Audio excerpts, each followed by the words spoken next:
In this video, let's take a look at the C string. C string is that in C++, as we do now, we have a type called string, which is from string library. So you can use as we include the string library in string type as you can store a series of characters and the like. It is a very convenient feature to do so, but prior to C++, the C language alone, string type was not available. Then as a C++ programmer, we need to know a little bit about the C string. The reason is that some of the C++ library is dependent upon C library where C string was used, not C++ string. So C string is basically a character array. So in C language, when you define a char array like this one, then with some initial value of a sequence of characters, H, E, L, L, O, like this, then what you made made was that array with 5 elements. Then in C string, you add one special character at the end of the array. So that is a zero value character, which is called a null character actually. So by putting the null character at the end of the char array, this char array is treated as a string in C language. And then C string functions in C library is in string.h. As you have a string.h library included, you may notice that there is .h. The library with the .h is a C library. The library without the .h is a C++ library. In .h string library, C library, then there are many functions good for C strings. So if I have another function like this one, and then let me change this one as A, then I have now two C string S1 and S2. Then in string.h, there is a function called strcmp, which takes two C strings, S1, S2.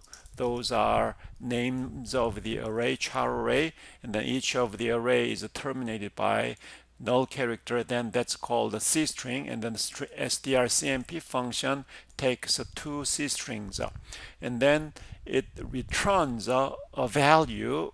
The value tells you which string is bigger.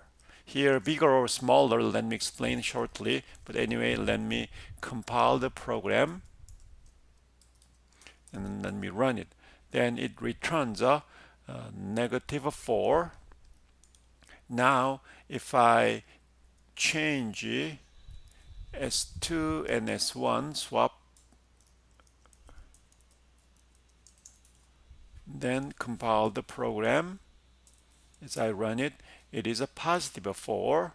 But if I change this one as E, so S1, S2 are exactly the same, then if I compile the program, value is 0.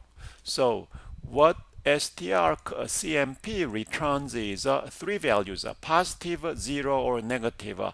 The value of a positive, value of a negative is not important. Whether it's a positive, 0, or not negative, that's important. That is, if two C strings are identical, here we have two identical one, then return value is 0. Means that as we get 0 out of strcmp, which means that those two C strings are equal.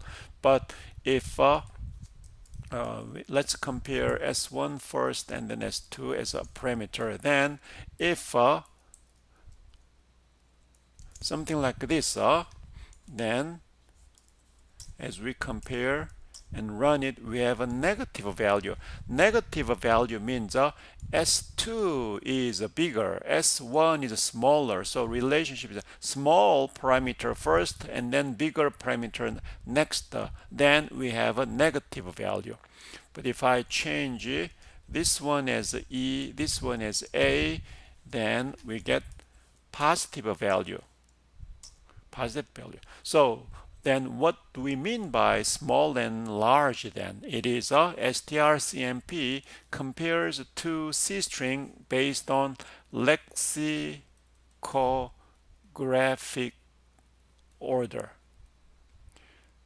Lexicographic order is similar to dictionary order. Dictionary ordering. So dictionary ordering means that the words they come first is a smaller value. The word that came later is a bigger value. If I have apple and then boy, then in the dictionary apple comes first. So apple has a smaller value, boy should be larger value. So using strcmp, if I give apple and then boy, then small large is in order, so we'll get negative value. If I give a boy here and an apple later, then we have a bigger and smaller, then we have a positive value. The same thing, we will get zero value. So that's a dictionary order. But what is a lexicographic order? Lexicographic order is same as a dictionary. The one more thing is that it is a case sensitive. Lowercase and then uppercase are different. In dictionary, small a apple and large a apple, there is no distinction. It should appear at the same place. But lexicographic ordering, lowercase, uppercase is case sensitive. Then which one is a bigger value? Lowercase has a larger value. Uppercase has a smaller value. So all uppercase comes first and then lowercase comes. So let's verify that. So if I have exactly the same identical one, but in S2, let's make it in uppercase. Then if I compile and run, we have a positive value. Positive means the first one is smaller. So that's a larger. So positive means first parameter is larger. First parameter is lowercase, so it has a larger value. So that's a case sensitive matching. And so CMP compares two C strings using lexicographic order. Lexicographic, the lowercase is bigger. So when you define C string, there is another shortcut notation using keyword const char star, and then you can give a name of the C string, and then using equal sign and double quotes, you can give the sequence of characters as a C string. So similarly, let's define S4, where now I have uppercase 1. Then if I compare S3 and S4, then S3 lowercase is greater than S4, so it should produce a positive value. Positive values there. But if I give some uppercase a here, lowercase a, uppercase a the same, and then if I give a D, if I give A and the like, then this one has a smaller value. This one has a larger value because in the second position, the A is smaller. So if I compile this code and run it, then it has negative value. Negative means first parameter is smaller and the second parameter is larger. So lexicographic order says that way. So this is a quick review of a C string, and this knowledge should be sufficient for you to complete chapter 7 of a code lab, which has a few questions regarding C strings.